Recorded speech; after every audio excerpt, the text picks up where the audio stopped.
I'd like to read a scripture that I feel will be incredibly encouraging. Philippians 4:13. I can do all things through him who gives me strength. Of course, the him is Christ, but did you notice the I in that verse? We tend to focus on the encouragement that Christ can give us, but sometimes we forget to think about the fact that we have to act.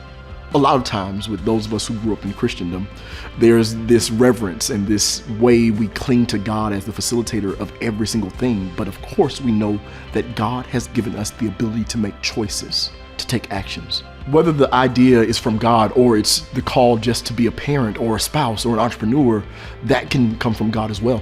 But to open the store on time, to clock in on time, to spend time with your family intentionally, to parent well, to launch the business, to start the new project, all of that requires you to act.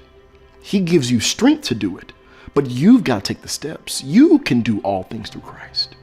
He can do all things through a rock if he needed to, right? So the partnership that we come into with him is because he wants to do it with you. You have to make the choice. I believe in you, and God believes in you more.